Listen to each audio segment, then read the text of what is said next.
se oye, sí.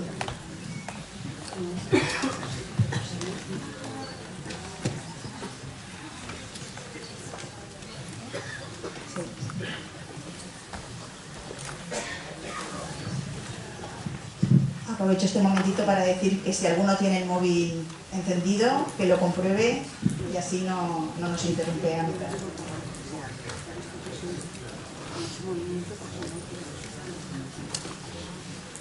Así ya está. Nuria, Marisa. Nuria. Buenas tardes a todos y gracias a todos los que habéis venido, amigos, a compartir con nosotros esta jornada, esta sesión de Fraternidades Marianistas con Pablo II. Y muchas gracias a Pablo también por su respuesta generosa a nuestra llamada a compartir con nosotros esta velada. Contactamos el verano pasado contigo, Pablo, como sabes, por el motivo de que nos habían gustado mucho y nos había llegado al corazón tus escritos y tu mensaje, más cuando nuestro plan cuatrienal, Sal de tu tierra, pretendía que descubriéramos y nos adentrásemos en el camino de nuestra vida hacia Dios, siempre en posición de salida de nosotros mismos, de nuestras ataduras y desinstalándonos cada vez más, paso a paso, libres de equipaje. Y bueno, estos 4 años se plantearon de forma que el primero, que fue el pasado, fue el de descubrir las pistas de nuestro camino, descubrir la llamada y la palabra. El segundo, que es este, interiorizar, hacer propio y buscar en nuestra esencia. Y aquí es donde podías ayudarnos mucho y darnos pistas en este viaje hacia nuestro interior. El tercer año, que será el próximo, será el de encarnar, y el cuarto, el de contagiar. Agradecemos mucho la ayuda inicial que tuvimos de Amigos del Desierto, que vinieron en octubre a través de Beatriz Canals. Lo agradecimos mucho como una primera aproximación a la interioridad, y que fue pues un taller de interioridad y de oración contemplativa. Hoy contamos contigo para esta velada con el título El reino de Dios está dentro de nosotros, el arte de meditar. Y no se me ocurre otra forma mejor que introducirte a través de tus palabras y tu mensaje. En el cartel de presentación teníamos un iceberg en el que se veía la punta del iceberg arriba y la profundidad debajo del agua. ¿Qué puede significar esto para nosotros? Si nos arrojásemos al mar y buceáramos en las profundidades de nosotros mismos, podríamos encontrarnos con nosotros, con la grandiosidad que somos, bajar a las profundidades donde late la sabiduría. La mayor parte de personas no frecuentan esa zona de su ser, pero si además resulta que se trata de descubrir ese gran interior para finalmente disolverlo, como si de hielo se tratase, del iceberg, disolviéndolo con el calor de la luz, de la meditación, de la oración, de forma que se hiciera transparente y se confundiera con la inmensidad del mar. Porque yo y el mundo somos única cosa, y así, cuanto más transparente, me identificaré más y mejor con el mundo y con el otro, conmigo mismo y con Dios, formando una unidad. El olvido de sí, el convertirse en lo poco, en la nada, nos descubre la unidad y la luz, y nos descubre al otro y al mismo Dios. Nosotros como marianistas sabemos que así hizo María, que fue todo capacidad para acoger a Dios, porque se vació de sí misma, quedando transparente, pequeña y humilde, pobre. Y bueno, pues hoy nos hemos reunido aquí, muchos de nosotros somos marianistas, estamos en un lugar marianista y estamos convencidos de que María es nuestra madre, nos acompaña y reúne todas esas condiciones que le permitieron identificarse con Dios y con el mundo, y constituye un referente y un pilar para nuestras vidas. También lo mencionas en tus libros, porque comenta solo en lo que está vacío y es puro puede entrar Dios. Por eso se encarnó Jesús en María y a través de ella se entregó al mundo. Bueno, a bucear en este océano de la unidad no se llega sin chapotear, como dices tú, largo tiempo en las charcas de la división, y es un largo camino, una peregrinación a nuestra esencia, pues el reino de Dios está dentro de nosotros. A lo mejor nos explicarás hoy algo de esto. Como nota biográfica de Pablo II, tengo que comentaros que nace en Madrid en el año 1963, en el seno de una familia de artistas, y se forma en un ambiente cultural alemán. Es nieto del ensayista y crítico de arte Eugenio II, hijo de una filóloga y de un médico dibujante, y discípulo del monje y teólogo Elmar Salman.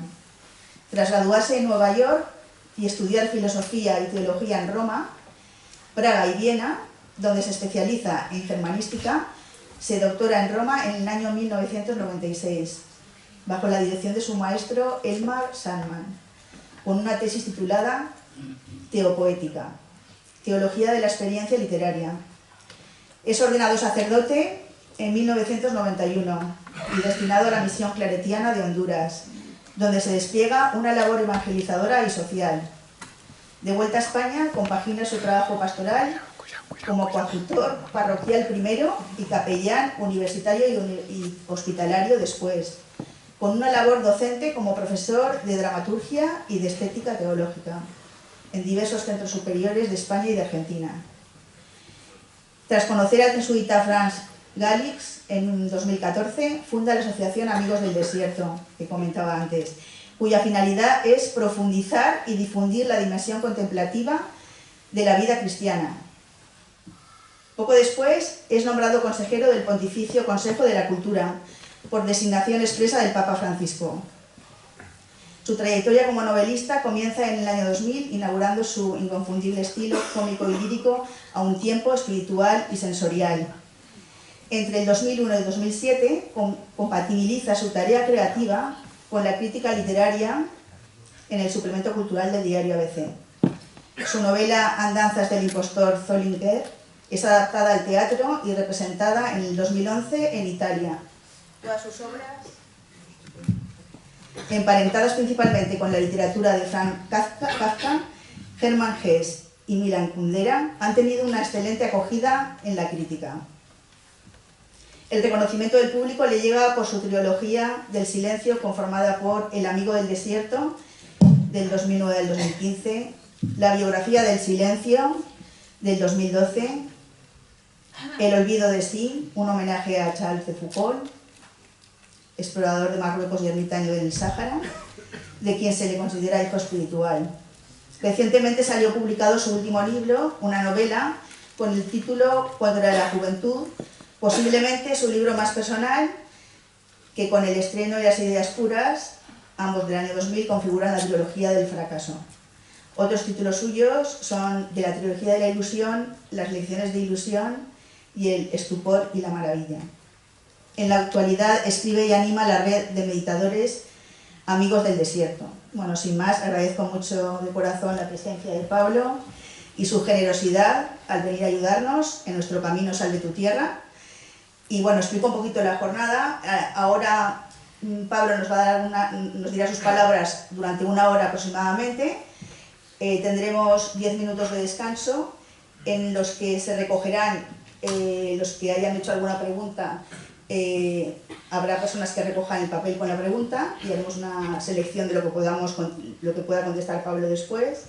Y bueno, después de los 10 minutos de descanso nos reuniremos otra vez y tendremos otros 3/4 de hora para hablar y para que Pablo conteste a todas las inquietudes.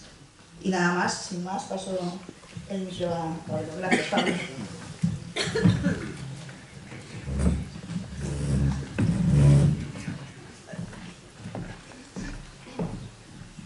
Buenas tardes. ¿Qué tal estáis? Bien. Muchas gracias por estar aquí.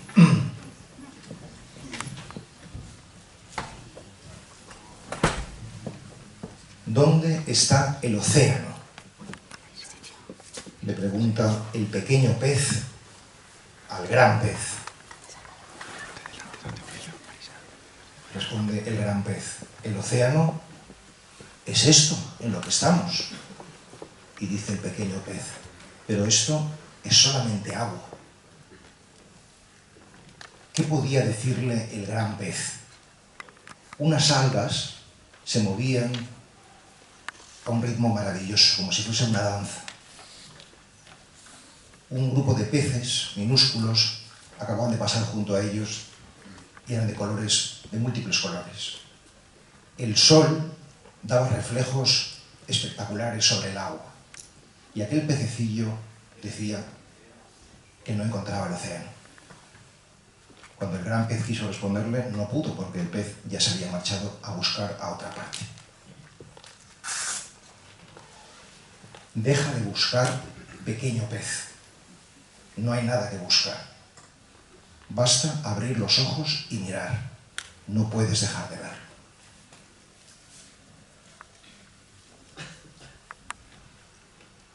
He venido a hablaros de que no hay nada que buscar, que basta abrir los ojos y mirar, y que no podemos dejar de ver. ¿Me oís todos bien?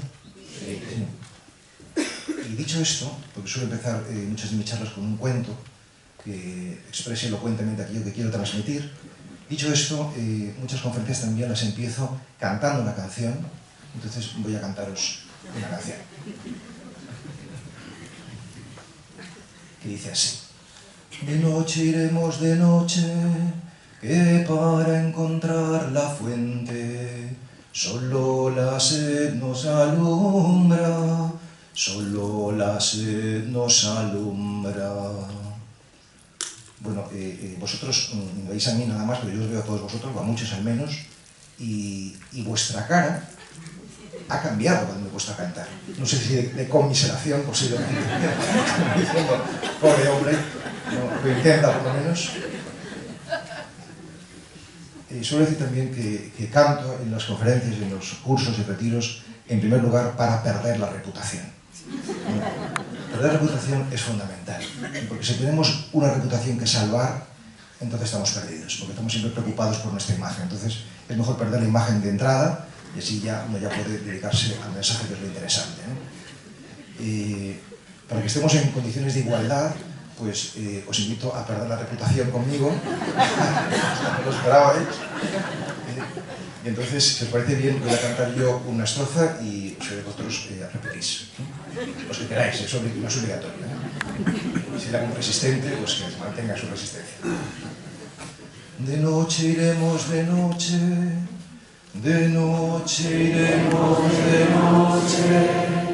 Ahora sí que hay sonrisas, ahora sí que hay sonrisas, ahora sí que hay sonrisas. Para encontrar la fuente, para encontrar la fuente, solo la sed nos alumbra, solo la sed nos alumbra, solo la sed nos alumbra.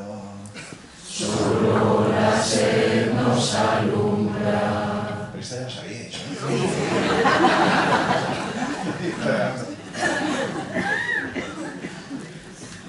Bien.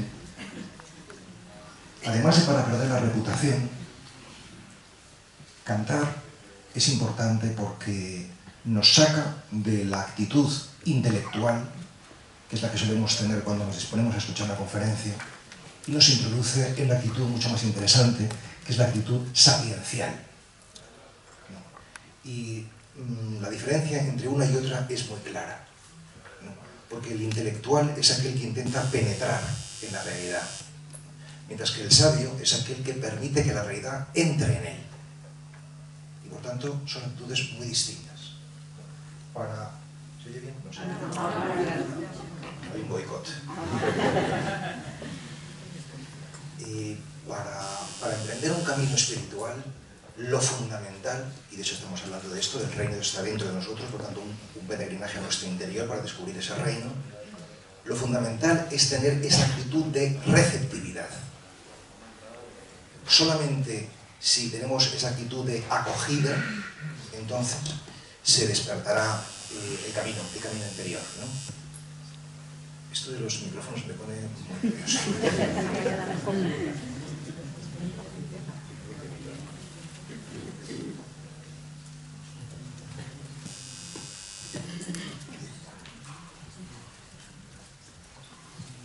Vamos a probar otra vez el canto. De noche iremos de noche, que para encontrar la fuente, solo la sed nos alumbra, solo la sed nos alumbra. Bien, al cantar, lo sepamos o no, cumplimos nuestra más honda y secreta aspiración, y es ser uno. Porque ahora, en virtud de unas palabras y de una melodía, todos nosotros, que somos a lo mejor 200 personas, nos hemos unido. Nos hemos sentido uno, hemos sido un cuerpo al cantar, ¿no? Y decir que la unidad es nuestra aspiración más profunda y secreta tantas veces, es tanto como decir que nuestro problema principal es la fractura. Es que estamos divididos. Estamos divididos unos con otros, blancos, negros, de derechas, de izquierdas, creyentes, no creyentes. Estamos divididos en nosotros mismos, dentro de nosotros mismos.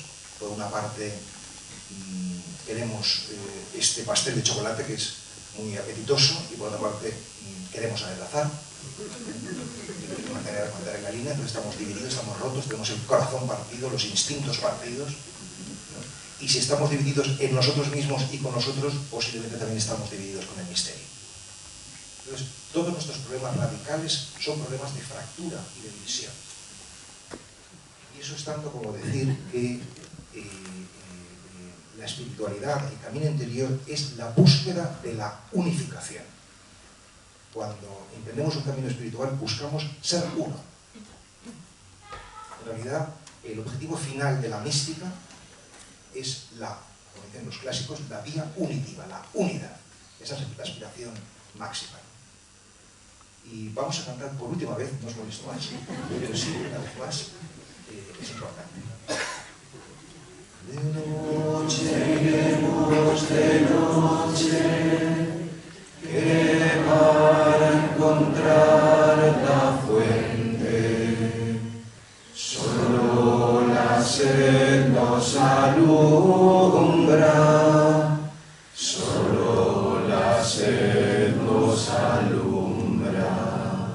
En esta canción, que es una de mis preferidas, están las tres palabras clave de toda búsqueda espiritual, que son la noche, la fuente y la sed. La fuente. Todos vamos en busca de una fuente. Los creyentes la llamamos Dios, los no creyentes la llamarán plenitud, felicidad, no importa.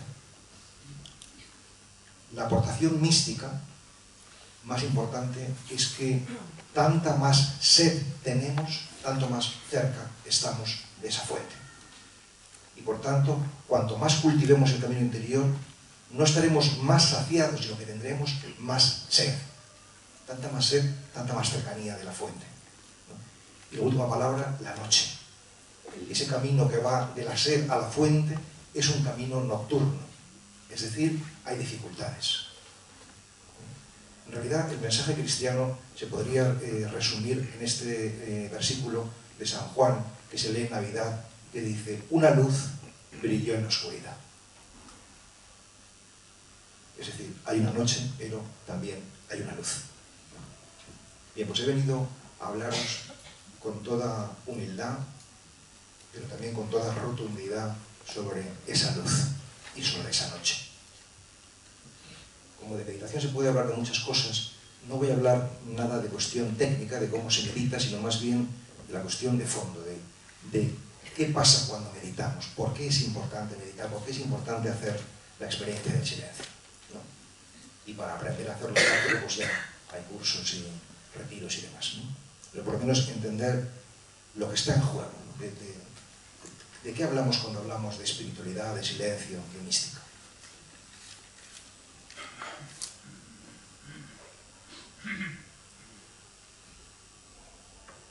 Bien, la palabra meditación viene del latín meditatio, significa stare medium, permanecer en el centro.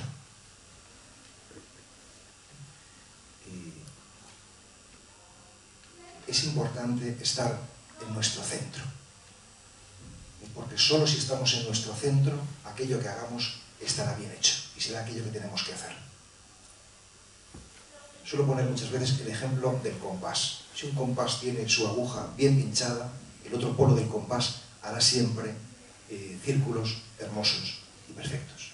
Y por el contrario, si esa aguja no está bien pinchada, el otro polo hará dibujos deslavazados y sin sentido. Así nosotros, si estamos en nuestro centro, ya nos toca hacer una tortilla francesa o dar una conferencia, lo haremos bien porque estamos en nuestro centro. Y si no estamos ahí, haremos cualquier cosa. Por tanto, se trata de un peregrinaje hacia nuestro centro. Los creyentes, además de hablar de meditación, hablamos de contemplación, que también es una palabra latina que significa, contemplatio significa estar en el templo. Para quienes tenemos fe, nuestro centro es un templo, es decir, estamos habitados. Estamos habitados por lo que llamamos el Espíritu, Dios, como dice el poeta, el huésped del alma, ¿no? Los no creyentes hablarán de habitados por el misterio, por el ser, pero en cualquier caso la práctica del silenciamiento es idéntica, lo apalabre uno con una condición o con otra. Realmente el silencio, la meditación, es el tema de nuestro tiempo. Es el tema de nuestro tiempo, ¿no? Y es el tema de nuestro tiempo porque estamos tan bombardeados de palabras, imágenes y sonidos que nos hemos dado cuenta, unos cuantos de nosotros al menos, que si no creamos espacios y tiempos de silencio, esas palabras, imágenes y sonidos nos van a destruir, en lugar de construirnos, ¿no? Necesitamos un tiempo y un espacio de digestión, y el silencio proporciona esto. Hemos creado un tipo de sociedad donde el silencio es un estado de excepción. Realmente no hay espacios ni tiempo de silencio. Y cuando los tenemos, como no estamos acostumbrados, nos llenamos de ruidos. Y por eso se ha creado esta disciplina que llamamos meditación, que no la entiendo, o no la entendemos, o no la quiero entender aquí como reflexión, sino como práctica del silenciamiento. En dado que el silencio es un estado de excepción, necesitamos una práctica que nos enseñe a dos cosas: callar y escuchar. Y eso es la meditación, una práctica para aprender a callar y a escuchar, para ir peregrinando hacia nuestro centro, que es un templo, y encontrar ahí nuestro ser, nuestra identidad.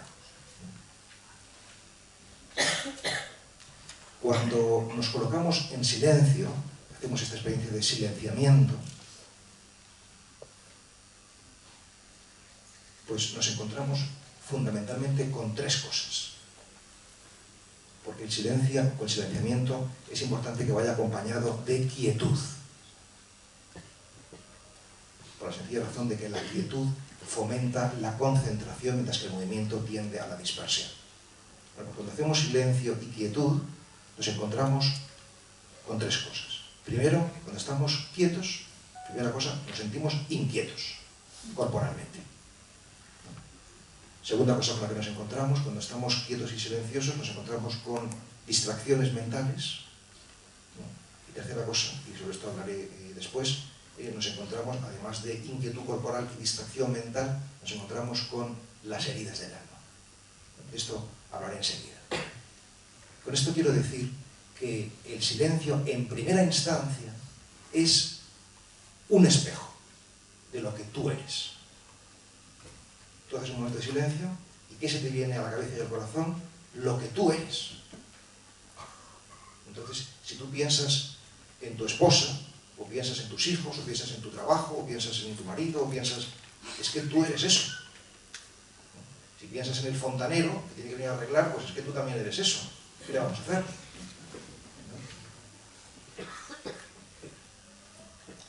Nosotros tenemos en general una imagen completamente idílica, por no decir utópica, por no decir quimérica, de lo que es la meditación. Entonces nos quedamos en silencio esperando encontrarnos con no sé qué paraísos interiores, y con lo que nos encontramos es con el fontanero. Entonces decimos, esto no es plan, ¿no? O sea, no lo estoy haciendo bien, porque lo que me vienen son distracciones completamente prosaicas, ¿no? Pero claro, para llegar a la poesía del mundo hay que atravesar la prosa. Para llegar al espíritu hay que atravesar la carne, dicho cristianamente. Entonces, como la carne, es decir, el fontanero, valga el ejemplo, no nos gusta, pues decimos, es que esta meditación no es para mí. Y abandonamos el espejo. Pero meditar es atreverse a mirarte al espejo. Atreverse a mirarse a uno mismo. Y entonces, algún día, a lo mejor, si te mantienes fiel en esa disciplina, ese espejo se podrá convertir en una ventana.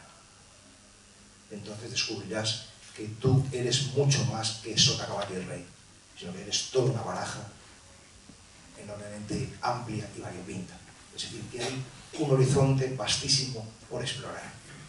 Pero tienes que mirar el espejo y a lo mejor como Alicia, en el País de las Maravillas, atravesar el espejo, pero eso no sucede si no lo miras durante mucho tiempo y con mucha constancia y fidelidad.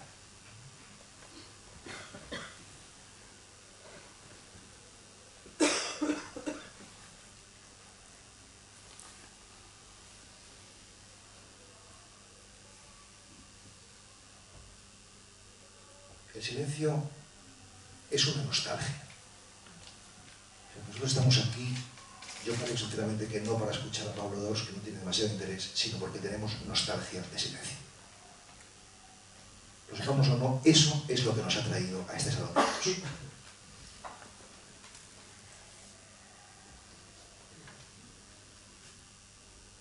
A lo largo de la historia de la humanidad, el ser humano ha intuido, ha vislumbrado la presencia del misterio fundamentalmente por tres vías. Una es la vía de la naturaleza, y esto es algo universal de todas las culturas, y seguramente todos nosotros sin excepción hemos vivido esto, viendo un paisaje, una puesta del sol, la inmensidad de una noche estrellada, un paisaje desde lo alto de una montaña, y nos hemos sentido sobrecogidos por la belleza natural o por la inmensidad, sobrecogidos ante este espectáculo de la naturaleza, y hemos presentido que detrás de todo eso había un misterio, una mano providente, un Dios, si queréis, un misterio, vamos a decirlo así. Esta es la vía de la naturaleza y es la vía de la imagen. Una imagen, por ejemplo, el cielo estrellado, o por ejemplo la inmensidad del mar, o una puesta de sol, una imagen me hace sobrecogerme y pensar o presentir que hay un misterio detrás de todo esto. Hay una segunda vía, ¿no? Y no es la vía de la natura, sino que es la vía de la cultura.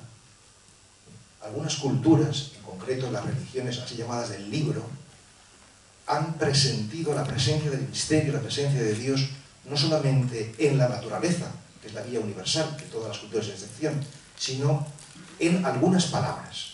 Y son aquellas culturas, en concreto el judaísmo, el cristianismo y el islam, que son las llamadas religiones del libro, que dicen, esto es palabra de Dios.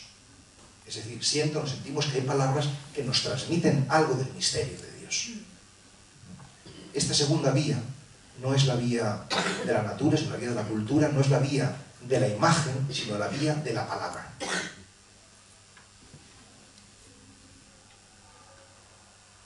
Fijaros que una es la cultura de la visión, que es la cultura propiamente griega, y otra es la cultura de la audición, ¿no? La palabra se oye, ¿no? Que es la cultura propiamente hebrea, ¿no? Pero hay una tercera vía, además de la natura y la cultura, ¿no? Y es, en mi opinión, la vía por excelencia, y es en la que estamos, en nuestra sociedad, en nuestra cultura contemporánea, ¿no? Y es la vía del silencio, que no supone negar la vida de la natura ni de la cultura. Uno puede seguir sintiendo que hay presencia de misterio en la naturaleza y en la cultura, pero es una vía, por así decir, superior en el sentido de que no necesita una mediación para llegar al misterio. No necesita el medio de una imagen o el medio de una palabra para llegar a presentir el misterio, sino que es una vía inmediata. San Juan de la Cruz decía, Dios es el silencio, en el que resuenan todas las cosas. Por lo tanto, el silencio no es el espacio para que resuene Dios, sino Él es el silencio. Esto es lo extraordinario.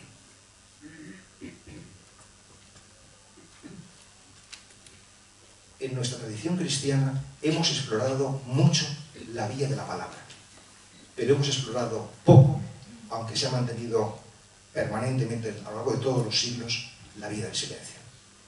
La vía del silencio no nos viene del extremo oriente, sino que nos viene de nuestra propia tradición, pertenece genuinamente a nuestra propia tradición. Hasta el punto que podríamos decir que silencio y palabra son las dos caras de la misma moneda, no son opuestos. Es decir, que solamente las palabras van a resonar auténticamente y van a tener ese potencial de comunicación si nacen del silencio y se abocan a él. O sea, si lo que yo digo tiene potencia para llegar, es porque ha sido fraguado en mi silencio. Y se va a verificar que tiene potencia de fraguar si genera en vosotros silencio. Es decir, espacio de acogida.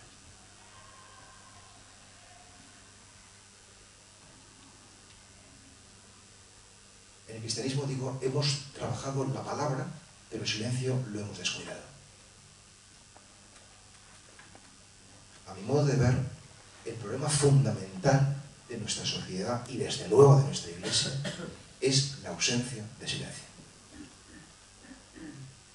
O sea, hay tanta palabra y tanta imagen en nuestras liturgias, por ejemplo, que estamos sobrecargados, que no hay posibilidad humana de digestión, que esto es una locura. Que hemos generado una sociedad de una saturación de estímulos inhumana. Y hasta que no seamos conscientes de esto y no pongamos medios para paliarlo, estaremos dando palos de ciego, nunca mejor dicho. Por tanto, el silencio en la Iglesia y en el mundo, desde luego, pero en la Iglesia también, es un auténtico desafío. Es un auténtico desafío.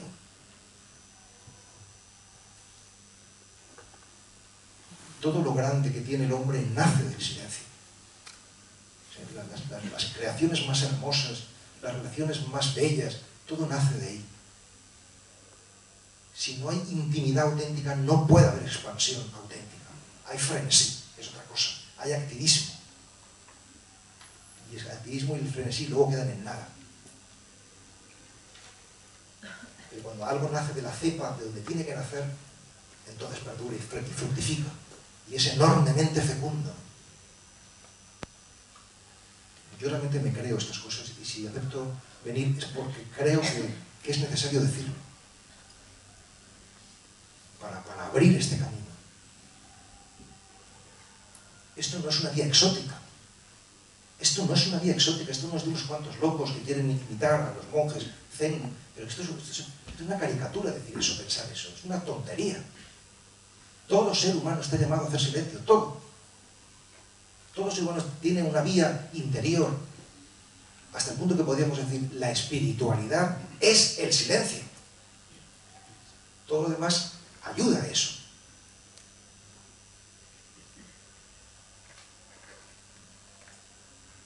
Todas las críticas que le hacen a Jesús de Nazaret en su existencia histórica justamente provienen de ahí, porque él quiere dar fuerza interior a la religión. La religión desde fuera no tiene ningún sentido, tiene que estar alentada desde dentro. Él quiere que la religión sea una fuente espiritual. Si no es fuente espiritual, la religión se queda en pura magia o como máximo cultura, pero no alienta el espíritu del hombre.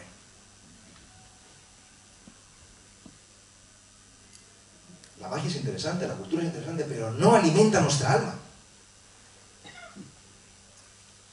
Y por tanto, es la hora de vivir desde dentro, ¿no? Y dar fuerza interior a todo lo externo en lo que nos toca desenvolvernos, ¿no? Si hiciésemos una psicopedagogía de la vida de oración,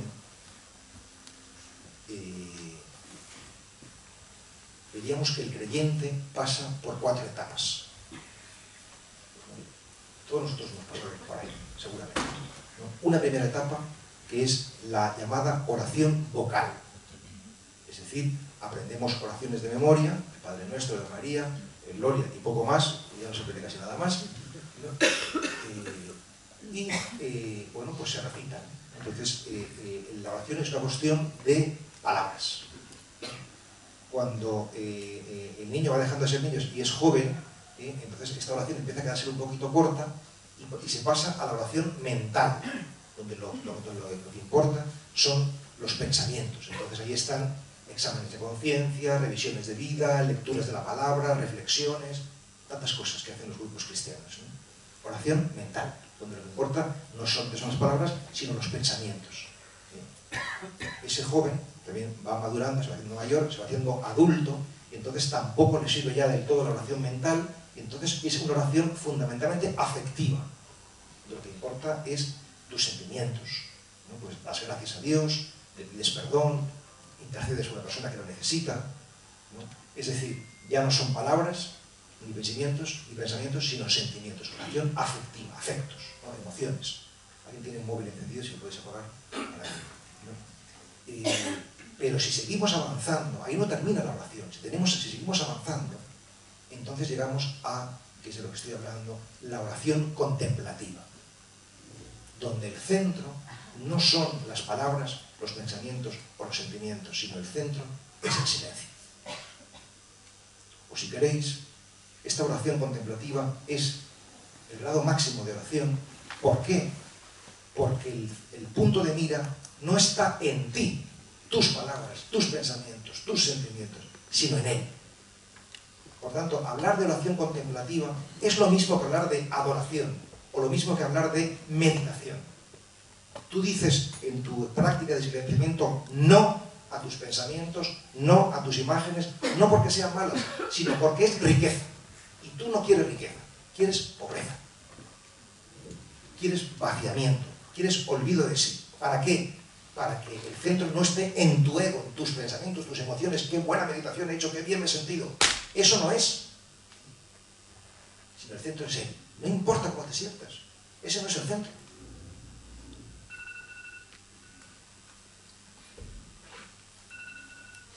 Estoy llamando a Dios.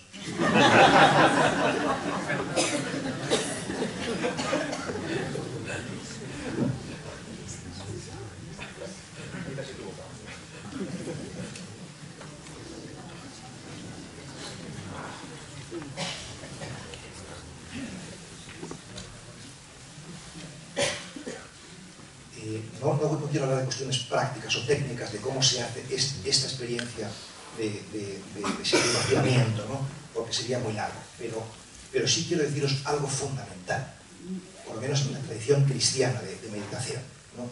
Y es difícil pero seleccionar algo, ¿no? Pero es el poder del mantra, ¿no? Mantra es una palabra indoeuropea constituida de dos partículas, man y tra.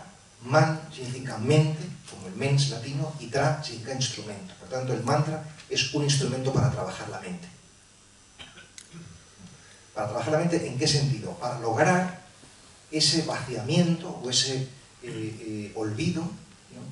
Que posibilita la receptividad, que posibilita recibir a Dios, recibir el misterio. San Juan de la Cruz y tantos místicos han recomendado, los padres del desierto, los esicastas, es decir, corrientes de la tradición cristiana espiritual, han recomendado la recitación atenta y amorosa de una palabra de oración. Que eso es el mantra, una palabra de oración. Entonces, meditar es recitar atenta y amorosamente una palabra de oración. Porque por la palabra llegamos al silencio. Entonces, el mantra es como una escoba que va borrando de nuestra mente y de nuestro corazón todas las otras palabras. Y realmente sobre el mantra se podría dar una conferencia entera porque tiene un gran poder, ¿no? Gandhi decía que el mantra es más poderoso que la bomba atómica. Y es verdad, es verdad. No son palabras bonitas o utópicas. El mundo se cambia con palabras. Nace cambio donde tienen que nacer, claro. Yo siempre suelo decir, si yo entro en una asamblea para dar una conferencia, para dar un curso, y pienso para mí, con estas palabras: esto va a ser un desastre, esta gente no me cae bien, yo no estoy bien, va a salir fatal, no voy a lograr transmitir nada. Pues sencillamente eso se conjura y se hace realidad, y así es un desastre. Pero si por el contrario digo, tengo algo que comunicar, va a ser un encuentro maravilloso, aquí voy a salir con amigos, se va a generar un espíritu de comunión, entonces sencillamente se posibilita que se genere así. Y eso es tu discurso interior, sencillamente. Entonces, si nosotros cuidamos nuestro discurso interior, tendremos poder de configurar la realidad. Pero si no configuramos nuestro discurso interior, no tenemos ningún poder. ¿Qué es un mantra? Es decir, ¿cómo se trabaja el silencio? Pues un mantra es una palabra poderosa, sagrada y única. Poderosa porque en realidad todas las palabras lo son. Si yo te digo, por ejemplo, Nerea, que hizo uno de los cursos de retiros de Amigos del Desierto, Nerea, me caes fenomenal. Lo que Nerea siente es muy distinto que si le digo, eres despreciable. Ahora mismo, que es un ejercicio simplemente impostado, una simulación, pero lo que ella ha sentido cuando he dicho me caes fenomenal, que se ha expandido en su asiento, ha sido muy distinto que cuando he dicho despreciable, que se ha encogido completamente. Esto no va para mí, ¿no? La palabra realmente genera sentimientos, ¿no? O sea, un hombre le dice a una mujer le dice a un hombre, te quiero, eso es un matrimonio. Es la palabra que lo constituye. Realmente. Entonces, todas las palabras son poderosas si las cuidamos. Si no las cuidamos, se convierten en banales, en pura palabrería. Y al que duda de esta afirmación, que siempre hay gente escéptica, ¿no?, en esta sociedad, y al que duda, yo le pongo este ejercicio. Entonces, mañana, si ustedes o vosotros dudáis de esto, vais a deciros este mantra a vosotros mismos durante todo el día. Por ejemplo, soy un desgraciado. Soy un desgraciado. Tú por la mañana te levantas y rumias, soy un desgraciado, soy un desgraciado, soy un desgraciado 100 veces, 200, 1000, 2000 veces, soy un desgraciado. Y yo te puedo asegurar que por la noche estás hecho polvo. No podrás dormir porque estás hecho polvo. O si por el contrario, en vez de hacer esta experiencia, que yo la he hecho, porque antes de decirlo, evidentemente he querido experimentarlo, efectivamente es así, te dices a ti mismo, soy maravilloso. 1000 veces, 2000 veces, soy maravilloso, maravilloso. Yo te puedo asegurar que por la noche tampoco podrás dormir, pero de pletónico que estás. Claro, nosotros nos reímos, pero esto significa que tenemos un poder, que somos responsables de nuestro bienestar o malestar emocional en una medida mucho mayor de la que imaginamos. Yo que soy sacerdote y que de vez en cuando pues, me toca confesar, sobre todo a gente mayor, porque a gente joven se confiesa menos, como sabéis, pues vienen viejecitas o viejecitos, entonces, en penitencia, padre, pues yo les digo, pues repítase 100 veces, soy una persona maravillosa.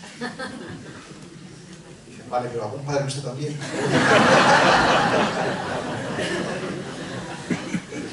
La mayoría de las viejecitas me dicen, vale, es que no me lo creo, que yo sea una persona maravillosa. Claro, por eso lo pongo a penitencia, claro. Es que no es la fe la que da la palabra, sino la palabra la que da la fe. Si tú le pones la palabra, al final te sentirás maravilloso. Entonces, el poder del mantra es extraordinario. No solo es una palabra poderosa, sino que es una palabra sagrada.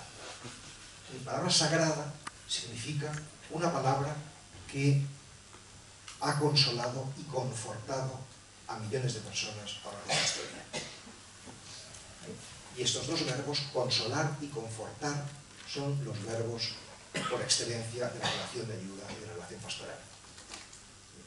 Ayudar a alguien, acompañar a alguien, abrirle el misterio de la vida, es consolarle y confortarle. Es decir, dar compañía en solitario y fortaleza al débil. Y un mantra ha sido fuente de consuelo y de fuerza para el débil y para el solitario. Eso ahí radica su carácter sacro. Es decir, que cuando estás hundido, te saca. Te ayuda, te trasciende de esa situación de miseria cuando estás hundido. Entonces, decir guachi guachi no es decir nada, porque no es una palabra que haya consolado y confortado a nadie, pero decir, por ejemplo, Cristo Jesús, que es el nombre de la figura esencial de la fe cristiana, ¿no? Pues evidentemente a millones de personas a lo largo de la historia les ha dado fuerza y consuelo. Entonces esa palabra no es una palabra cualquiera. Y por último, no es una palabra poderosa y sagrada, sino una palabra única. Es decir, que cuanto más sencillo sea el mantra, si puede ser una sola palabra, tanto más eficaz será. Entonces actuará como un cuchillo bien afilado que parte bien, ¿no? Que corta bien. Entonces, con todo esto estoy intentando decir que el camino espiritual, y por eso he hecho este apunte breve al mantra, el camino espiritual, o el camino de la meditación, es el camino de la simplicidad. O sea, lo que nuestra alma necesita, en medio de tanto ruido y tanta confusión, es precisamente la simplicidad. Si tú entras en una meditación donde hay muchas cosas, no puedes distinguir bien, porque hay demasiadas cosas. Pero si empiezas a eliminar y a vaciar y a quedarte con lo esencial, entonces empiezas a sentirte bien y a poder distinguir. El camino espiritual es, por definición, sencillo, hasta el punto que podríamos decir, todo lo sencillo es espiritual y todo lo espiritual es sencillo. Hemos construido una sociedad que da prestigio al complejo. Este tipo debe ser muy inteligente, cuando lo que dice no se entiende. Si no se entiende, es una tontería.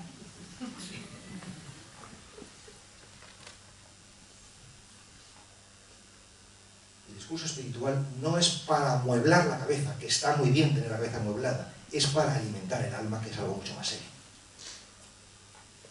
Y alimentar el alma lo necesitamos para tener fuerza vital, fuerza de vivir, sentido para la vida.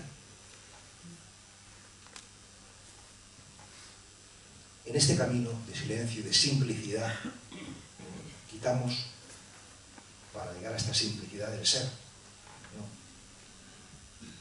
Pasamos por distintas etapas, ¿no? Me quedan todavía 25 minutos, en la hora que me han dado. O si queréis lo cortamos, hacemos preguntas como queráis. Hay distintas etapas, ¿no? La mística clásica, muy sabia, habla fundamentalmente de 3 etapas. Si uno hace esta experiencia, ¿no? Que es primero la vía purgativa, la purificación, la purgación, ¿no? En segundo lugar la vía iluminativa, la iluminación, la luz. En tercer lugar y último, y es el culmen, la cima de la experiencia, que es con la que hemos empezado, la vía unitiva, la experiencia de la unidad. Sobre la vía unitiva no voy a hablar, porque tampoco tengo tanta experiencia, pero también hemos apuntado a ello con el canto, ¿no? Al cantar aspiramos a esa unidad. Pero sí que me gustaría decir una palabra sobre la vía purgativa y la vía iluminativa. Es decir, sobre cómo al meditar, hacer silencio, nos encontramos fundamentalmente con 2 cosas. Una primera, con nuestras sombras, vía purgativa, que es lo que hay que purificar. Y en segundo lugar, con nuestra luz, con nuestras luces. Porque el ser humano somos oscuridad y somos luz. Somos sombras y somos luz. Entonces, mirarse es ver las sombras y ver la luz. Pero para ver la luz hay que atravesar las sombras. Para llegar a la vía iluminativa hay que atravesar la vía purgativa.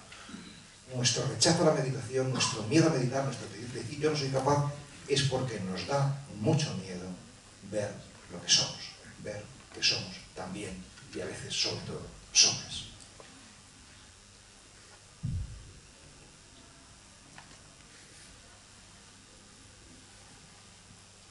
Este es un tema maravilloso y fundamental, ¿no?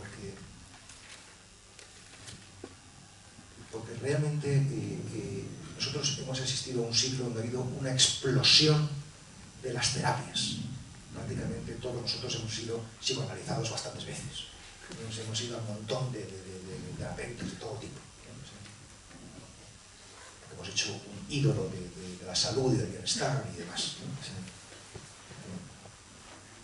Pero realmente la espiritualidad o la meditación tiene un poder de sanación extraordinario,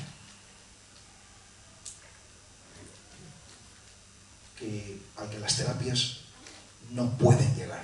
Lo creo firmemente. Por la sencilla razón, yo sé que esto es discutible, que aquí habrá psicólogos que luego protestarán y harán sus preguntas, por la sencilla razón de que el centro de una terapia psicológica es el bienestar de la persona. Y el centro del camino espiritual no es el bienestar de la persona. Lo que el camino espiritual busca no es que tú seas feliz, sino que tú seas luz. Aunque hay muchos momentos en que no seas muy feliz.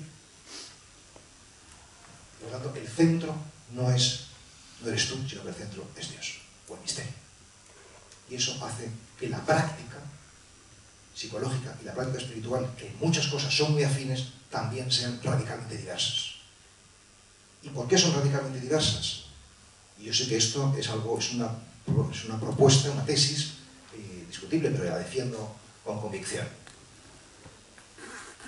Son exactamente opuestas porque una es necesariamente, la psicológica es necesariamente analítica, el psicoanálisis, ¿no? Analítica, es decir, de hablar, de palabra. Y quien dice hablar, dice dividir, multiplicar.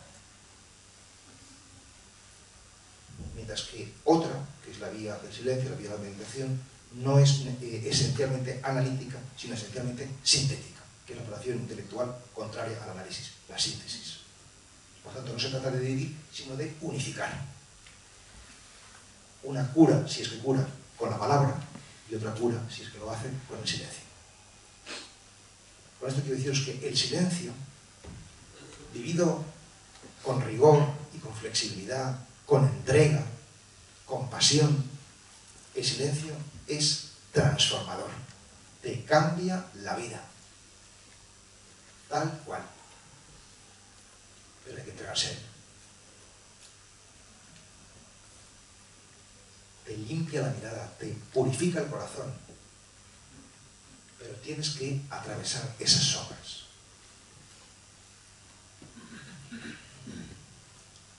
¿Por qué lo que vemos no nos gusta cuando empezamos a meditar? Superada un poquito ya la inquietud corporal y la distracción mental. No voy a hablar de cómo se supera porque sería muy largo, pero vamos a ir al núcleo de la cuestión, ¿no? Vamos a imaginar que ya estamos un poquito más tranquilos corporalmente y que tampoco tenemos tantísimas distracciones. Entonces lo que descubrimos es que no somos solamente verdad, belleza y bien, como nos gustaría ser, sino que también somos codicia, ambición y vanidad. Menuda tríada. Codicia, ambición y vanidad. Prácticamente todos somos codiciosos, ambiciosos y vanidosos. Algunos mucho más que otros, pero prácticamente todos, ¿no? Codicia en el tener, ambición en el poder y vanidad en el aparecer. Todos buscamos seguridad en tener cosas, mi casa, mi mujer, mi sueldo, mi mundo, en el poder. Yo puedo, pero tengo el poder sobre esta empresa, sobre esta familia, sobre este, que sea sobre una cosa mínima, pero poder, autoafirmación, desde la voluntad de poder, ¿no? Y aparecer. ¿Qué dirán si yo digo esto? Eso es el aparecer. Entonces, estas tres tentaciones, poder, aparecer, tener, son las tentaciones del ser. Es decir, realmente estamos llamados a ser, pero como nos da miedo, nos agarramos a sucedáneos, como es el poder y también el placer. Y eso aparece en la meditación. Aparece la farsa en la que hemos montado nuestra vida. Hemos escapado de nuestro ser, de nuestro interior, afirmándonos en lo exterior, hasta que llega el momento, si es que llega, lo montamos de tal manera que es que ni siquiera el viejecito llega, que nos damos cuenta de que hemos edificado no sobre roca, sino sobre tierra movediza, porque eso no es sólido. Entonces, a lo que conduce el camino espiritual es a darte cuenta de que es importante establecer tu vida sobre la roca del ser, no sobre otras rocas, que no son sólidas ni fiables. ¿Tú quién eres? Dices, yo soy un abogado, yo soy un arquitecto, yo soy un padre de familia, yo soy un esposo. No digo que esas cosas no sean importantes, pero son secundarias. Son secundarias. Porque puedes dejar de ser abogado y puedes perder a tu esposa. Entonces, es que eso no es lo que eres. Si sigues aquí y ya no tienes a tu esposa, ya no tienes a tu trabajo, pues es que eso no es lo que te define radicalmente. Entonces, la meditación, la espiritualidad va al núcleo de la cuestión, a la esencia, no a la circunstancia.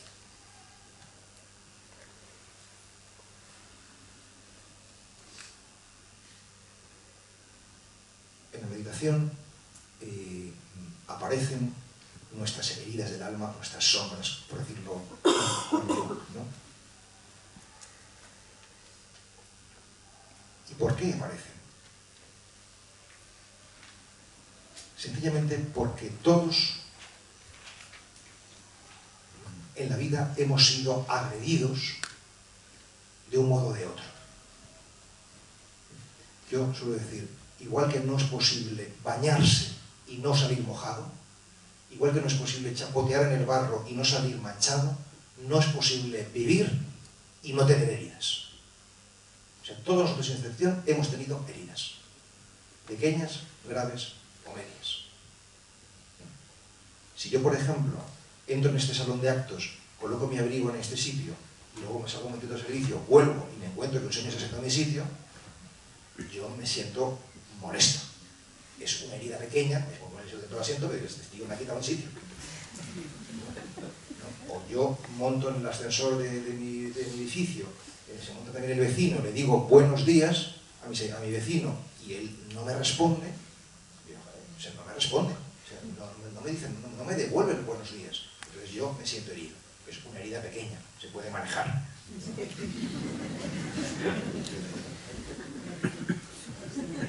Pero si yo voy por la calle con mi hijo, viene un coche y la atropella y le mata, pues eso es una herida gorda.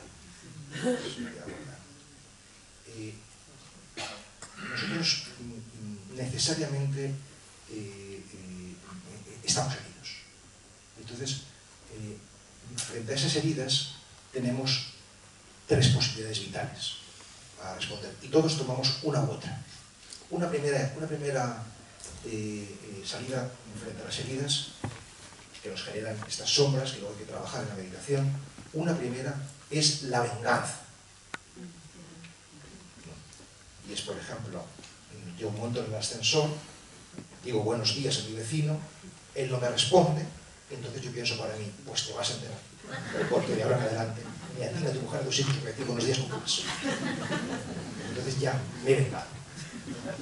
Venganzas de estas hay infinitas. Prácticamente nuestra vida es una sucesión continua de venganza. En serio. O sea, por ejemplo, me grita mi esposo y yo le grito claro. Estamos, o sea, me inyectan veneno y yo lo devuelvo. Prácticamente nuestra vida es una sucesión de venganzas una tras otra. O sea, volcar el dolor, ¿no? Sacarlo. Bien, hay una segunda vía que es todavía peor que la venganza y por desgracia todavía más frecuente, ¿no? Que ya no es volcar hacia afuera, sino quedárnoslo dentro y mantenerlo fresco y vivo siempre. Y es el rencor. Es que a mí me expulsaron del colegio. ¿Hace cuánto fue? Hace 30 años. Soy el expulsado, el marginal, el outsider, el exiliado. Me he expulsado de mi país. Hace 55 años. Yo soy el exiliado. A mí me dejó mi marido. Mi esposa se murió, soy el viudo. Hace 50 años, pero yo sigo siendo el viudo. Entonces, ¿Qué significa esto? Significa que nuestro problema no es que nos pasen cosas duras en la vida, sino que nos agarramos a ellas, que en ellas ciframos nuestra identidad. Es que si me quitan esa experiencia dolorosa, ¿en qué me quedo? Si no soy la viuda, ¿quién soy?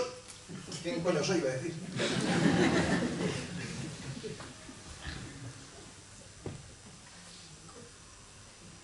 No es posible vivir sin heridas, pero es posible vivir sin que la herida esté permanentemente sangrando. Es decir, hay una tercera vía, que es la vía de la reconciliación. Pero para reconciliarte con una herida y sanarla, hay que mirarla. Si tú tienes una rodilla que te está sangrando y no la curas, es decir, no la miras, la vendas, pues esa posibilidad de sangrándote. Entonces, nosotros tenemos muchas heridas interiores y no las miramos, no queremos verlas, no queremos saber nada. No, a mí del mal nada. Yo los hospitales no los piso, no, me genera mal rollo. Yo no quiero ver, no quiero ver, no queremos ver. Mirad, yo he trabajado 9 años en un hospital acompañando a enfermos terminales y moribundos. El auténtico drama es que la inmensa mayoría no quiere ver su muerte. Preferimos estar anestesiados. Preferimos no enterarnos. Preferimos no vivir, no ver. Preferimos ser ciegos.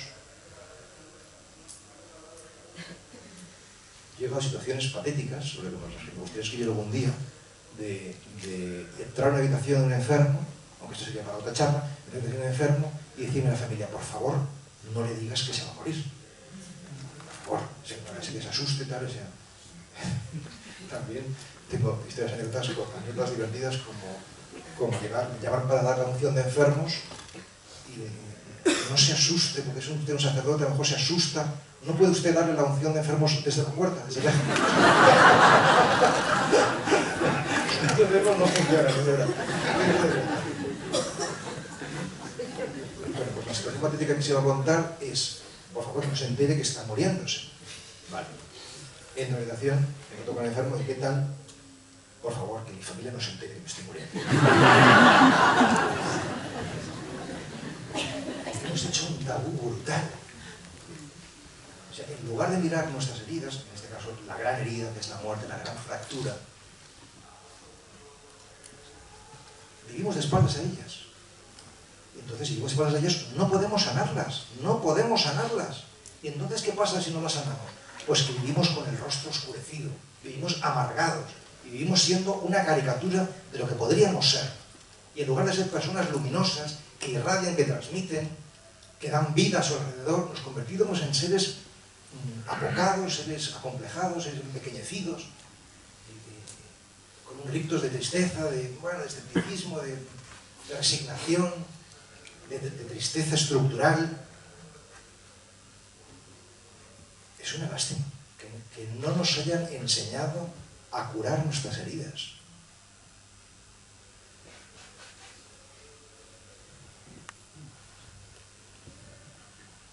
Pues la meditación es una escuela para curar las propias heridas. Es decir, para mirar a la cara la oscuridad que somos y atravesarla. Y esto se aprende. Esto se aprende. Realmente, igual que uno ejercita las abdominales, por ejemplo, haciendo ejercicios, pues se puede ejercitar el alma. Se puede ejercitar, por ejemplo, la atención, la capacidad de estar en el presente, de recibir de verdad. Se puede entrenar. Es una gran noticia. Podemos aprender.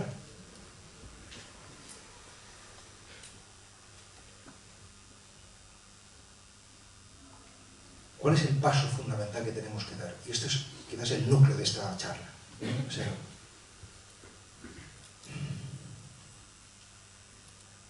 nosotros tendemos a resolver los problemas que tenemos en la vida por una doble vía, que es la vía del pensamiento y de la acción. Del pensamiento y de la acción. Por ejemplo, a mí se me estropea el baño de mi casa, entonces yo pienso, primera cosa, pensar, ¿qué hago? Entonces puedo llamar al fontanero, puedo sacar las herramientas, a ver, desmontar untar el lavabo, ver qué es lo que pasa, porque no traga bien, pienso que puedo hacer. Y luego me pongo en acción, cojo las herramientas, la llave inglesa, abro el lavabo, veo qué pasa, ¿no? La acción. Pensamiento y acción. Esta es la vía habitual por la que intentamos resolver los problemas, pero esta es la vía para resolver los problemas pragmáticos o prácticos, por ejemplo, el lavabo roto. Pero las heridas del alma no se resuelven por la vía del pensamiento y de la acción. Tú puedes pensar cuanto quieras y puedes actuar lo que te dé la gana, que si has perdido un hijo en un accidente, como el ejemplo que decía antes, así no lo vas a curar. Así no lo vas a curar. Nuestras heridas profundas, y todos tenemos, no se pueden curar por la vía del pensamiento y de la acción, sino que se pueden curar por la vía no del pensamiento, sino de la contemplación, y por la vía no de la acción, sino de la pasión. Padecer algo con sentido ayuda a superarlo.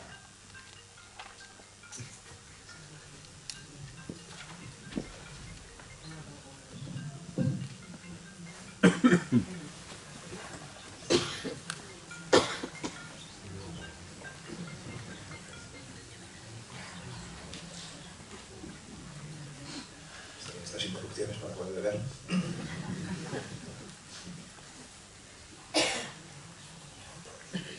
Hasta que nosotros no entremos en el núcleo teórico y práctico de lo que es contemplar y lo que es la pasión, y la contemplación, no entraremos en el misterio del ser humano. Y desde luego estaremos lejos de comprender mínimamente qué es el cristianismo, que es fundamentalmente una experiencia contemplativa y pasional.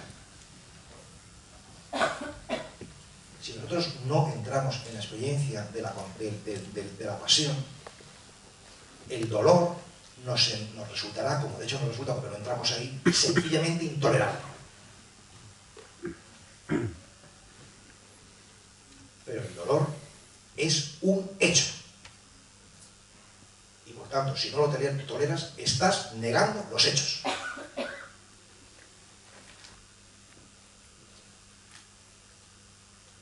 El cristianismo es una propuesta de entrar en la entraña de la pasión. Si no entras ahí, no te enteras de qué va la fiesta de la vida.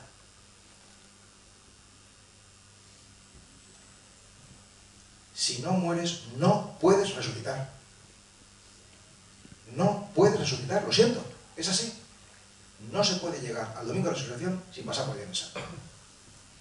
Si no has sufrido en la vida, no te has enterado de lo que es la vida.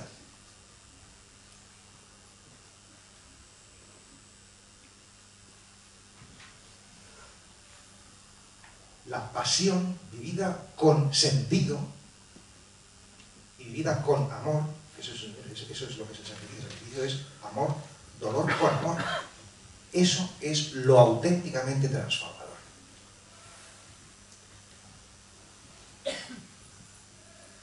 Y este es el núcleo de la fe cristiana. Que la cruz es camino de luz. Que la vía iluminativa pasa necesariamente, no solamente para los cristianos, sino para cualquier otra tradición también, por la vía purgativa. Y por tanto, hay un trabajo de ascesis.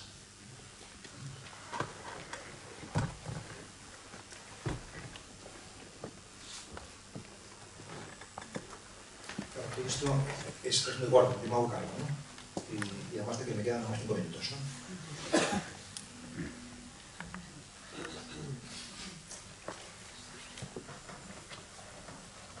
La gran palabra del cristianismo y la gran palabra de la meditación cristiana es la palabra redención. Es una palabra que, por desgracia, hemos eliminado de nuestro vocabulario cristiano. Cuando hablamos de Cristo amigo, Cristo Salvador, Cristo lo que tú quieras, pero el Redentor lo hemos eliminado. O sea, y redimir, ¿qué significa? Redimir significa cambiar de sí. Si estuviese aquí Jesús de Nazaret y sentado y le preguntaba, ¿tú qué buscas en la vida? ¿tú qué quieres en la vida? Seguramente no sería tan banal como la mayoría de nosotros y dice, yo ser feliz. No creo que Jesús dijese, yo quiero ser feliz. No, sino que él más bien diría que donde haya odio, ponga yo amor. Que donde haya oscuridad, ponga yo luz. Que donde haya duda, ponga claridad. Que donde haya confusión, ponga orden. Que donde haya lucha, ponga paz. Es decir, cambiar de signo lo negativo en positivo, cambiar el dolor en fuente de amor. Conseguir que toda adversidad sea oportunidad de crecimiento. Tú puedes vivir tu enfermedad como un castigo o como un camino. Esto me lo dijo África Sendino, una médico que luego falleció, tal cual. Tú puedes vivir tu problema como un castigo o como un camino. Realmente no tenemos poder sobre lo que nos sucede en la vida, pero sí que tenemos poder sobre cómo lo vives. Y ese es el máximo poder. Porque puedes vivir una aparente desgracia como fuente de plenitud. Bien, el camino de la meditación es una escuela para entrar en esas sombras y descubrir que el ser humano no es solamente el corazón de las tinieblas, sino que también dentro somos un jardín del Edén, que también dentro de nosotros está el reino de Dios.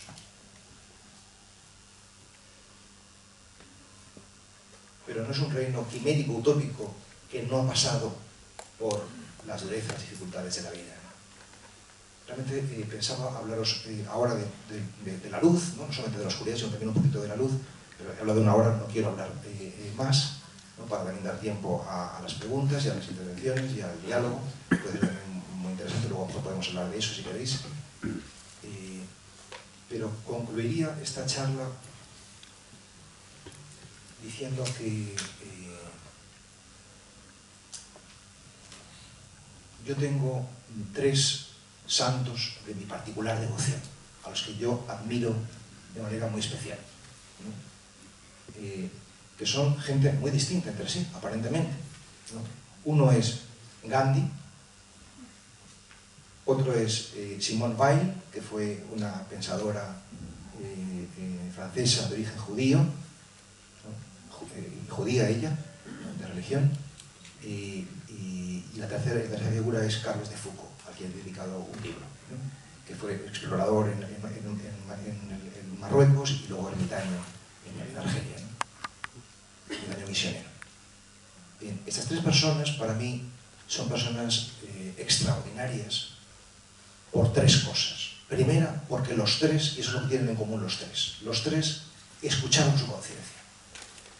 Y eso es el ejercicio de la meditación, no es otra cosa que escuchar la conciencia. Una segunda cosa que les une a los 3, que hace que para mí sean santos de mi devoción, es que además de escuchar su conciencia, pues nosotros también de vez en cuando la escuchamos, pero es que ellos la escucharon siempre y, segunda cosa, la obedecieron. Es decir, no solamente escucharon, sino pusieron en práctica aquello a lo que esa escucha apuntaba. Lo cual nosotros hacemos a lo mejor una vez o 2 en la vida, entonces lo de obedecer lo que nuestra conciencia nos dice, pero ellos lo hicieron y esta es la tercera característica, no solamente escucha, no solamente obediencia a esa escucha, sino hacer de esa escucha y de esa obediencia un estilo de vida. Es decir, siempre escuchando y siempre obedeciendo. Y por eso, si tú miras la vida de Gandhi, o la vida de Simone Weil, o la vida de Charles de Foucault, descubrirás que no se parece a la de nadie. ¿Con quién comparas a Gandhi? ¿Con quién comparas a Foucault o a Weil? No puedes compararles con nadie. ¿Por qué? Porque han hecho el camino de ser ellos mismos. Y eso es sencillamente a lo que estamos llamados. No se trata de ser bueno, se trata de ser tú.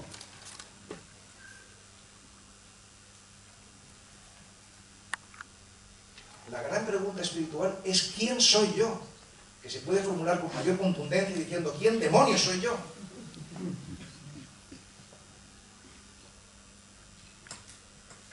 Dicho cristianamente, y ahora concluyo ya, tú eres la palabra que Dios te da.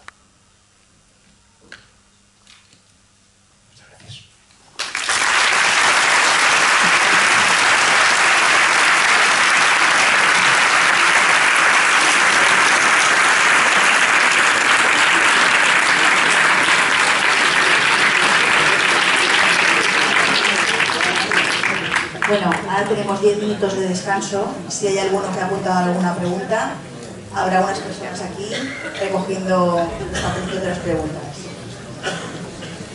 Por favor, sed puntuales luego, porque así tenemos tiempo para dar respuestas por parte de Pablo.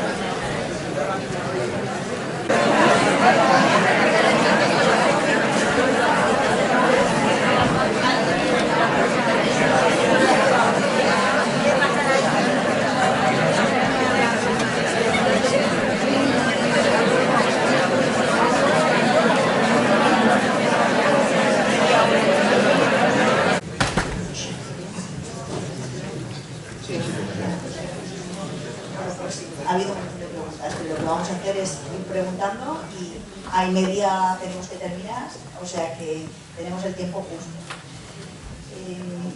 Ha habido una persona que pregunta o que dice: Pablo, háblanos de la luz, por favor.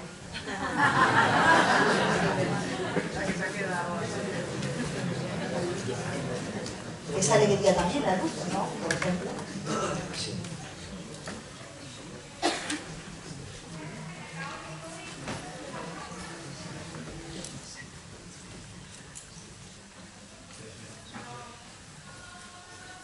Mucha gente, o bastantes personas, en este último año, cuando me ven, me dicen: te veo más delgado. Pero no es verdad que haya perdido peso. Entonces, conclusión, la luz nos adelgaza.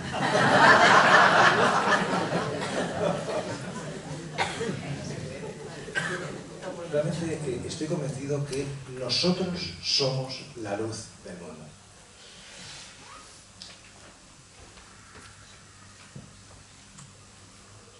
Y si no iluminamos, es sencillamente porque no nos lo creemos.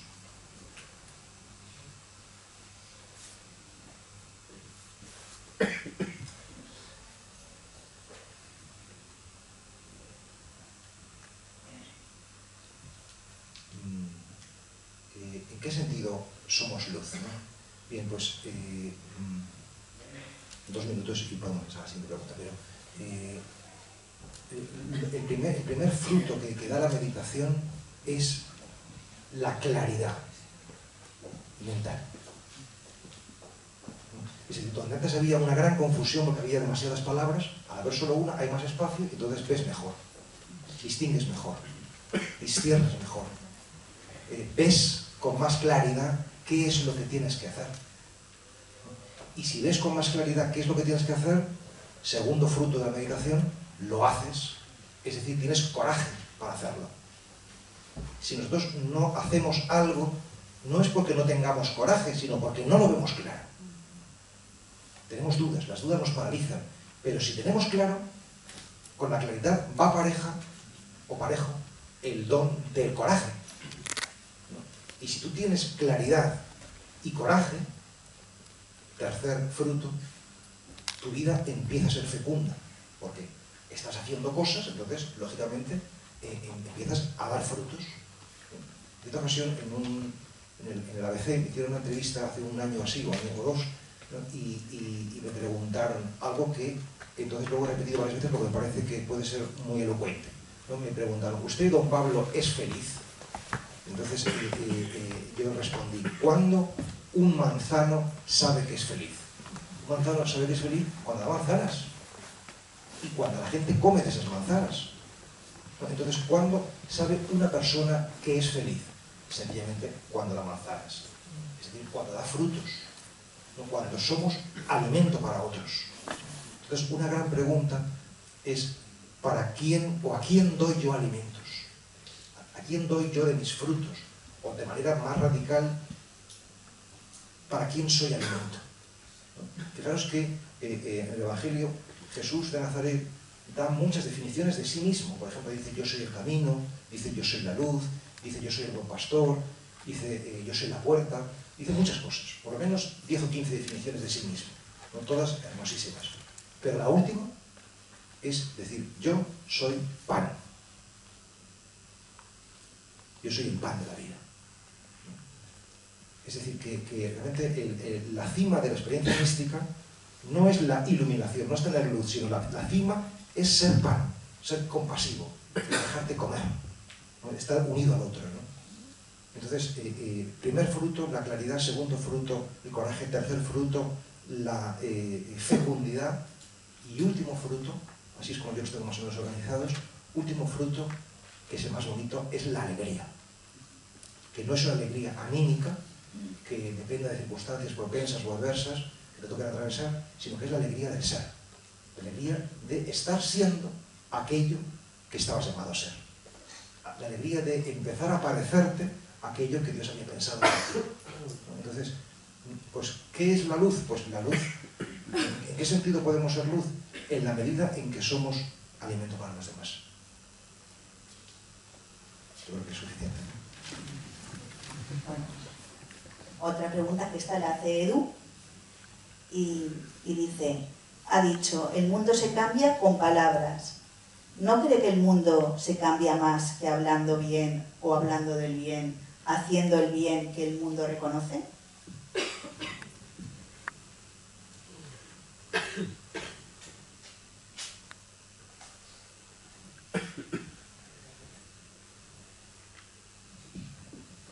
Pues sí, creo que tiene razón. Es decir, que las palabras, o sea, no es lo único que transforma el mundo, también transforma la acción, ¿no? Y también transforma la contemplación y la pasión, que es lo que he querido decir, ¿no? En realidad, el ser humano, en mi opinión, es silencio, palabra y acción. Las tres cosas. Y las tres cosas son transformadoras. Cuando hablamos de la palabra, pues poner haciendo la palabra, pero si hablamos de la acción, pues también podemos poner la transformación en la acción de la acción, ¿no?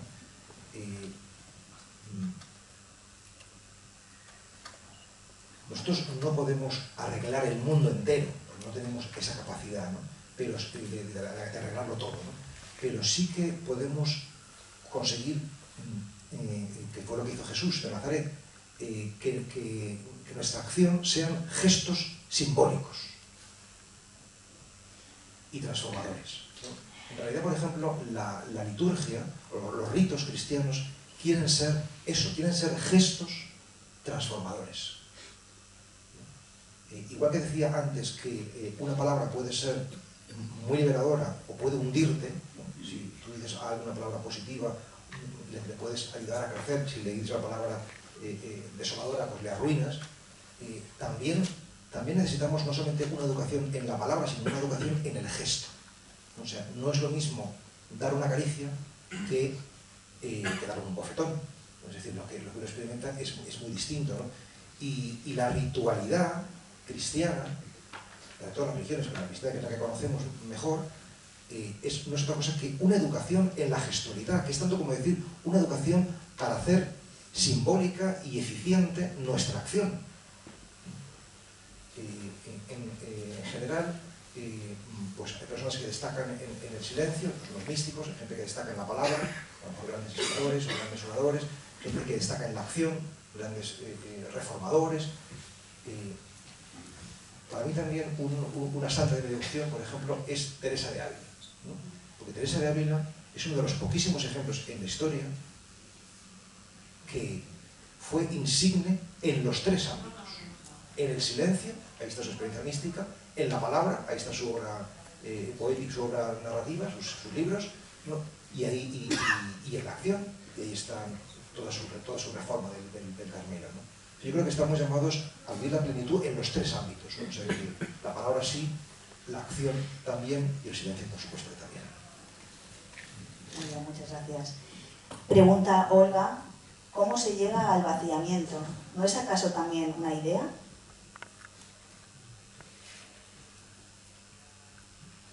Esto da para un libro, ¿no?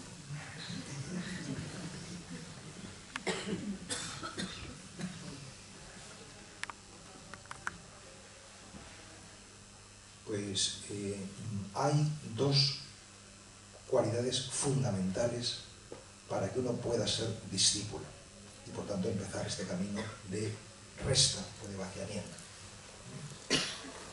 Una primera virtud o cualidad es la constancia. Si uno quiere emprender este camino, tiene que ser constante. Esto funciona como la homeopatía, un poquito todos los días. No un atracón de vez en cuando y luego ya nada. No, tiene que ser un poquito todos los días. Por lo tanto, primera virtud para alcanzarlo, la constancia, ¿no? Y segunda virtud, que es igualmente importante y que no nos gusta nada oírla, es la humildad. No nos gusta, pero la humildad significa sencillamente, si tú te fías de alguien o de algo, hacer lo que te dice. No hacer un mix con lo que te dice y lo que tú crees, que es lo que solemos hacer. Es decir, que no queremos ser discípulos y por eso no avanzamos en el camino, porque sencillamente no nos fiamos. Yo cojo un poquito de aquí, un poquito de allá, hago mi propia maestría, pero ya harás tú lo propio, pero primero aprende. Primero aprende, fíjate. Fíjate, ¿no? Es decir, entonces, por ejemplo, hay gente que dice, yo me fío, te pones un mantra y luego lo cambia y te va a decir que este me gusta más. Pero es que no es cuestión de gustos. No es cuestión de gustos. O sea, tú fíjate cómo te fías. Da un voto de confianza. Yo a la gente que empieza el camino con los amigos del desierto, yo les digo, dad 100 días de confianza. Si en 100 días no notáis que vuestra vida empieza a cambiar, abandonáis y vais a otra escuela o otro camino, donde queráis. Pero dar un margen, ¿no? O sea, de confianza, ¿no? Y en cualquier caso, no hay que hacer un mito del vacío. Por ejemplo, hay un mito, que es ese del vacío, ¿no? Que es el mito de la mente en blanco.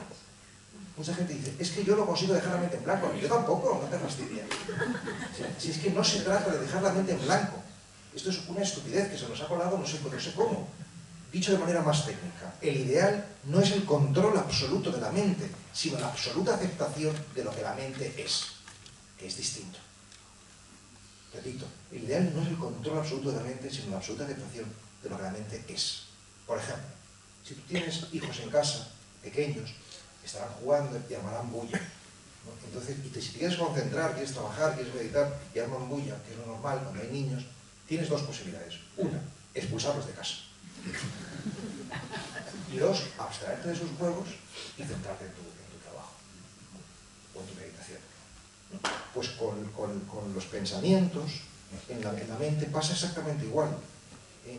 Y tienes dos posibilidades si quieres meditar y tienes muchos pensamientos. Uno, cortarte la cabeza, entonces seguro que ahora vas a tener más. O dos, dejarlos pasar y centrarte en lo tuyo. Y apartarlos otra vez y volver a lo tuyo. Y apartarlos otra vez y volver a lo tuyo. Entonces, no hagamos tampoco un mito del vacío, o un mito de mente en blanco, que en definitiva es lo mismo, ¿no? Porque esto funciona, aunque no sepamos cómo funciona. Esto es lo extraordinario. Es igual que una medicina. Una medicina, tú no hace falta que seas químico para que esa medicina te cure. Aunque tú no sepas de qué está compuesta esa medicina te cura. Pues la meditación, es decir, la entrega en pureza al silencio, en pureza de corazón al silencio, eso nos transforma. Y lo importante, esto también es muy significativo, lo importante no es lo que tú sientas en la meditación. Eso no tiene importancia.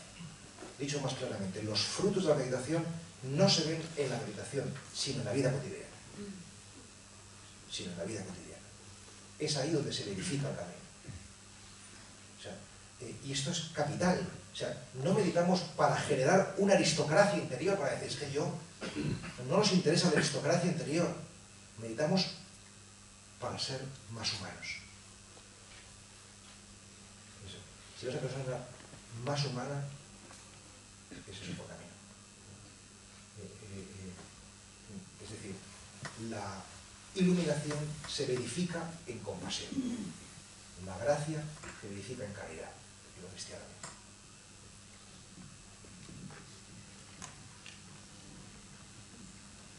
Otra pregunta. En el principio entonces no fue la palabra, sino el silencio. De ahí nuestra nostalgia y a dónde vamos. Esto es muy bonito, ¿no? Esto es muy bonito, muy teológico. Imaginar un valle silencioso.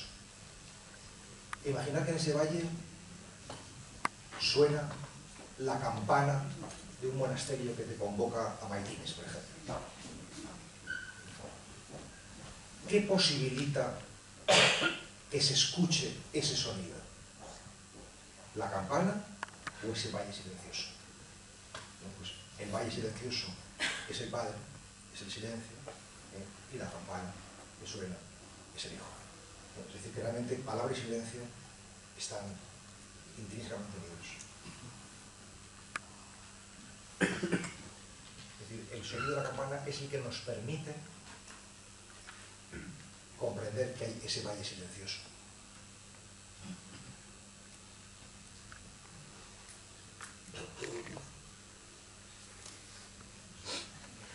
Esto del Padre y del Hijo, ¿no?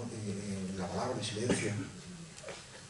En Amigos del Desierto, la mayoría de la gente que viene no es practicante, es gente alejada de la iglesia, ¿no?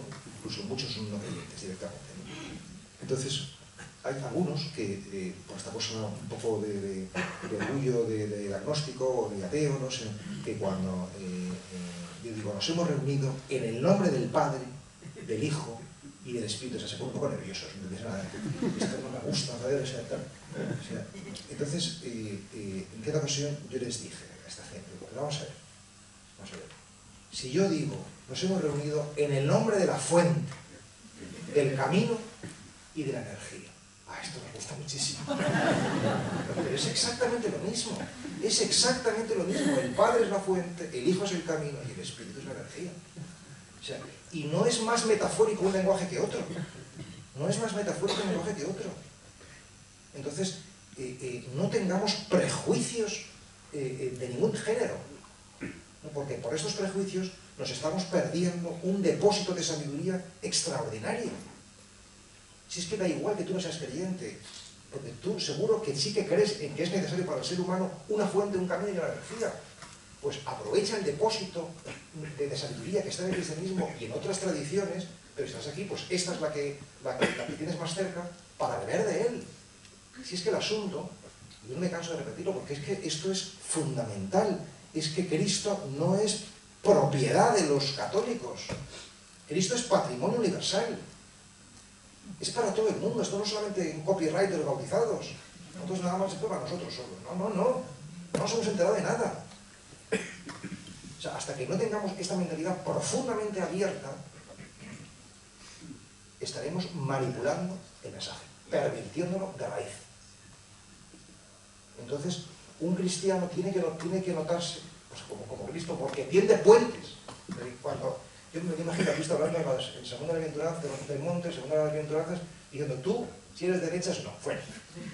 No creo. O sea, tú te has casado y divorciado 2 veces o te masturbas, nada, fuera. O sea, no, es que es ridículo. O sea, no tener una mentalidad abierta, o sea, cuando la mentalidad religiosa no es abierta, no es religiosa, es fanática. Es ideológica, que es una caricatura. Yo comprendo que esto enerva a muchos, pero creo que es capital. Aquí he ido mucho más allá de la pregunta, pero... Gracias.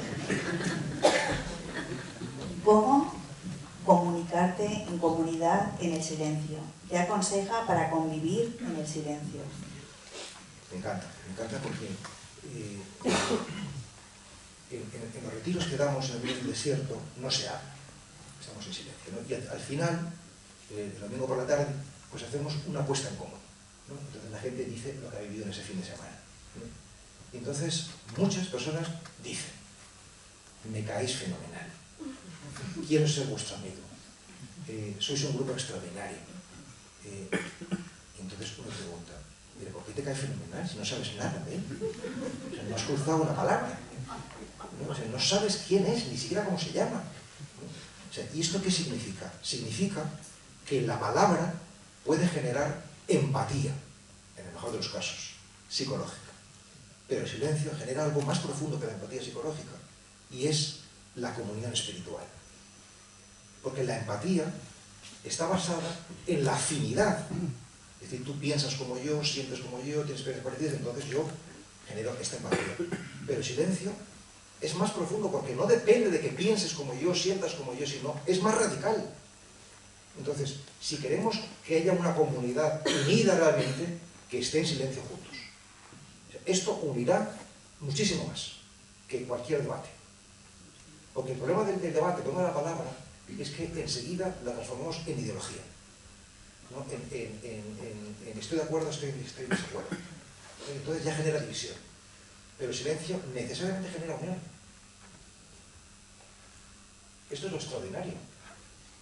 Sin silencio no puede haber comunión espiritual. Habrá buen rollito, habrá otras cosas, pero no comunión espiritual.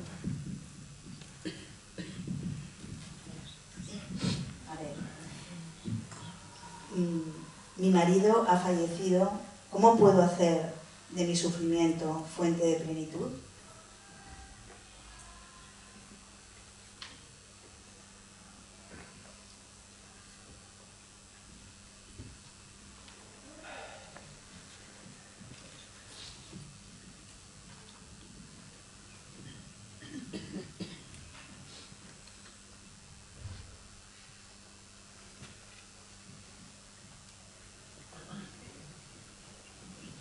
Preguntas así es ante las que las palabras, digamos que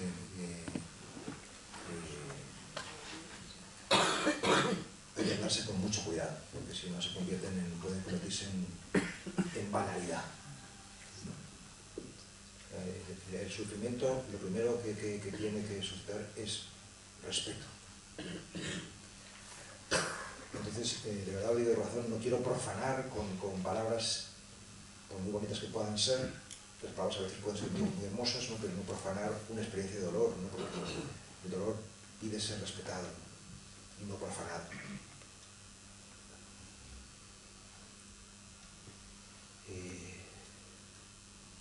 Yo creo que si tú tienes una cruz que pesa 100 kilos, pues seguramente no podrás con ella. Si la compartes con una persona que pesa 50, pues seguramente tampoco podrás con ella, pero ya empezarás a poder moverla un poco, ¿no? Si en vez de con 2 son con 4, ya son 25, ya podrás levantarla, ¿no? Y si en vez de ser 4 son 100 personas, entonces será 1 kilo por persona, entonces ya manejarás bien esa cruz, ¿no? Entonces, con esto, ¿qué quiero decir? Que, pues sencillamente, que en la medida en que realmente compartimos, ¿no? nuestros dolores, ¿no? O sea, y hacemos nuestros dolores ajenos, ¿no? En esa medida son mucho menos dolorosos, mucho más llevaderos. Es decir, que tanto de nuestro sufrimiento es infinitamente mayor de lo que podría ser porque no lo compartimos, ¿no? Porque nos encerramos, ¿no? Entonces lo hacemos mucho más doloroso todavía, ¿no? Entonces, una primera pista, aunque habría muchísimas, claro, pero una primera pista sería dejarnos acompañar, ¿no? en el dolor.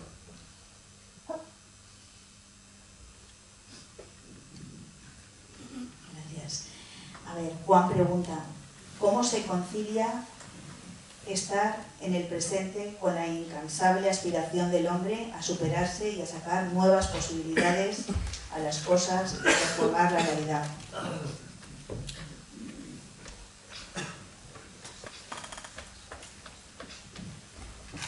Deja de buscar pequeño pez.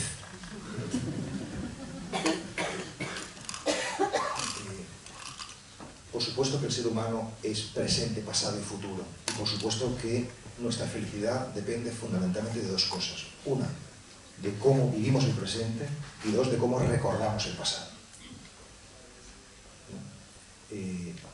Evidentemente hay una proyección hacia el futuro, porque también somos lo que va a venir, ¿no? O sea, no se trata de negar eso, ¿no? Pero sí que se trata de inhabitar, de estar dentro de lo que realmente estamos, ¿no? Porque a veces me da la impresión de que somos como ese niño caprichoso que tiene la habitación llena de juguetes y dice a sus padres, me aburro, ¿no? Porque no ve lo que tiene, ¿no? O sea, y quiere nuevas cosas, nuevos juguetes, nuevos estímulos, ¿no? Pues creo que sin negar la dimensión de proyección que existe, ¿no? en el ser humano, creo que en el presente, en nuestra vida, en esa habitación hay un montón de juguetes inexplorados o de regalos inexplorados, ¿no? O sea, esto por una parte, y luego esta exaltación del presente realmente no es una moda, sino que realmente es una nueva traducción de lo que es la encarnación. La encarnación significa no solamente que Dios se hizo hombre hace 2000 años en un portal en Belén, sino que Dios sigue haciéndose hombre hoy, que sigue encarnándose ahora, aquí, ¿no? Y por tanto, la única manera de vislumbrar la presencia es estar en el presente. Y que realmente la promesa mística es de, lo dice San Juan en muchas ocasiones, ¿no? Es de unión con Dios y de visión, de ver. Realmente el Evangelio está compuesto como una escuela para darnos a entender cómo estamos ciegos, es decir, cómo no vemos la realidad, ¿no? Y cómo creer es una suerte de visión. O sea, no es que creer no es una afirmación teórica, yo creo que no es un procedimiento intelectual, sino que es fundamentalmente un camino de estar en la realidad, de ver la realidad. Es una visión. Si uno realmente no es creyente, ve todo muy negro, muy oscuro, habla del mal porque ve sobre todo mal, ¿no? Pero en la medida en que tú realmente eres creyente, ves luz, ves a la gente luminosa, ¿no? Ves el bien. La gente piensa que hay mucho más mal que bien, pero no es verdad, no es verdad. Es una cochina mentira. Hay mucho más bien. Hay mucho más bien, pero no lo vemos. Esto es científicamente demostrable. Es decir, en el periódico sale el tren que ha descarrilado, no los 99 que han llegado perfectos a su destino, pero son 99. O sea, el bien predomina. Entonces, la fe lo que te hace es verlo, ver esos 99, no regodearte en el uno que se ha descarrilado. Y nosotros tenemos, y ahora en Valencia, pues como es que nunca, pues este afán de regodearnos, y fíjate que está todo podrido, está todo corrupto. Vamos a seguir envenenándonos con toda la bazofia que hay, ¿no? En lugar si tú te acercas a la bazofia, pues acabarás oliendo mal.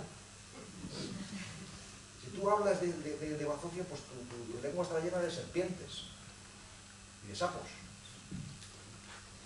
Entonces, bueno, por ahí.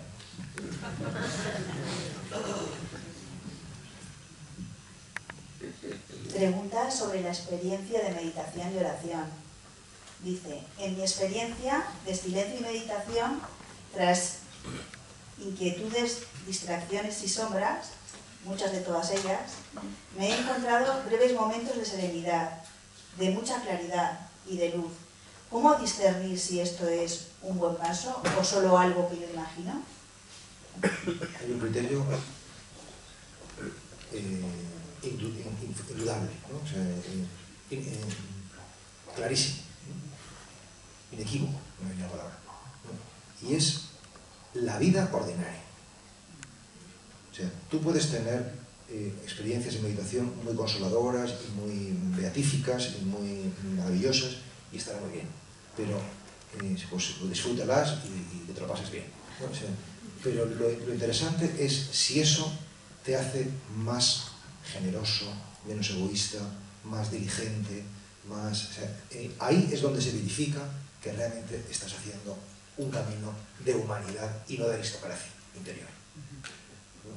Y los místicos cristianos, por ejemplo, Santa Teresa y San Juan, insisten muchísimo en esto, ¿no? En no te agarres a tus caramelos en la oración, a tus consolaciones, ¿no? Porque lo que tú buscas no son las consolaciones de Dios, sino a Dios mismo. Bueno, entonces, no te quedes ahí atrapado en tu qué bien estoy aquí, que Agustín, ¿no? O sea, porque lo que tú aspiras no es eso, sino algo mucho más sublime, ¿no? Entonces, bueno, el criterio es la vida ordinaria. La magnanimidad, podríamos decir, el alma grande, ¿no? O sea, que en tu corazón caben más personas, más situaciones. Bueno, pues hay algunas preguntas más. pero habíamos pensado en acabar a esta hora, y además abajo tenemos una oración a continuación. Por lo tanto, Pablo, si no tienes inconveniente, yo te haría llegar las preguntas y luego se las puedo hacer llegar a la gente. Son unas cuantas las que quedan. Y bueno, si tienes tiempo y puedes, pues nos contestas, ¿no? Y lo que sí que leo, porque lo han transmitido y también te lo quiero transmitir a ti, es las gracias por este momento que hemos tenido contigo, la generosidad de tu tiempo, lo que nos has ayudado y atendido. Pues muchísimas También gracias. quiero decir una cosa para terminar, y es que habéis sido un público excepcional. Muchas gracias.